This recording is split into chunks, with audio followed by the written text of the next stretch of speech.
मराठा समाजाला सरकारने आरक्षण दिलं नाही तर मराठा समाजाने क्रांती मोर्चाच्या माध्यमातून राजकारणात उतरावं। प्रस्थापित मराठ्यांना मराठा समाजाने मोठे केले, आमदार केले, खासदार केले, परंतु ही गावबंदी करून चालणार नाही तर आपल्याला सिस्टीमचा भाग व्हावा लागेल आणि मराठा समाजाला राजकारणात उतरावंच लागेल, तेव्हाच आपल्या समाजाला न्याय मिळेल। जर मराठा क्रांती मोर्चा आणि वंचित बहुजन आघाडी जर एकत्र महाराष्ट्रात आले तर महाराष्ट्रामध्ये एक नवी क्रांती होऊ शकते। नमस्कार, मी राजेंद्र भोसले। मित्रांनो, 22 ऑक्टोबर या दिवशी मनोज जरांगे पाटील यांनी सरकारला इशारा देण्याचं ठरवलेलं आहे। 24 तारखेपर्यंत तुम्ही जर मराठा समाजाला आरक्षण देत नसाल तर 22 तारखेनंतर आम्ही आंदोलनाची दिशा ठरवणार आहे, असं मनोज जरांगे पाटील यांनी म्हटलेलं आहे। ही विनंती वजा सूचनाच किंवा धमकीसुद्धा सरकारला मनोज जरांगे पाटील यांनी दिलेली आहे। परंतु हे जे आंदोलन असणार आहे ही शांततेच्या मार्गातूनच असणार आहे, असं सुद्धा मनोज जरांगे पाटील यांनी स्पष्ट केलेलं आहे।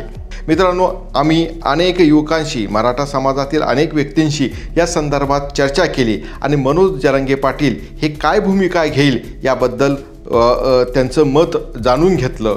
मित्रांनो, यातून आमच्या असं लक्षात आलं की मनोज जरांगे पाटील यांनी 22 तारखेनंतर म्हणजेच एक भूमिका घ्यावी। ती भूमिका अशी की 24 तारखेला जर मराठा समाजाला सरकारने आरक्षण दिलं नाही तर मराठा समाजाने क्रांती मोर्चाच्या माध्यमातून राजकारणात उतरावं। राजकारणात उतरल्यानंतर सिस्टीमचा भाग होता येतं आणि सिस्टीमचा भाग होऊन आपणच आपलं आरक्षण घ्यावं, अशी ती भूमिका आहे।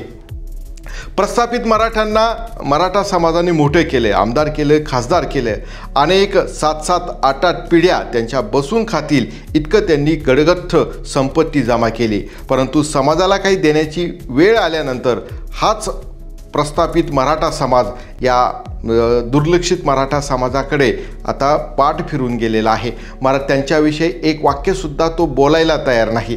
मराठा समाजाच्या गरीब होतकरू लोकांना किंवा समाजाला आरक्षण मिळावं याबद्दलची कुठलीही भूमिका त्यांनी आतापर्यंत मांडलेली नाही किंवा आपल्या समाजापेक्षा पक्ष मोठा आहे अशी त्यांनी भूमिका आतापर्यंत घेण्यात आलेली आहे।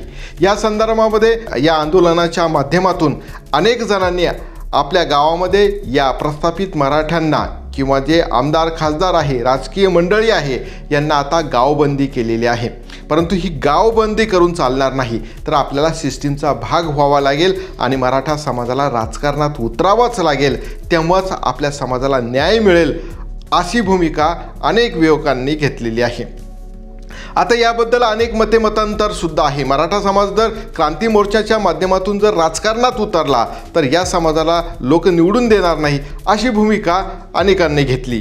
परंतु एका विद्यार्थ्यांनी असं सांगितलं, एका युवकांनी आम्हाला असं सांगितलं, जर मराठा क्रांती मोर्चा आणि वंचित बहुजन आघाडी जर एकत्र महाराष्ट्रात आले तर महाराष्ट्रामध्ये एक नवी क्रांती होऊ शकते।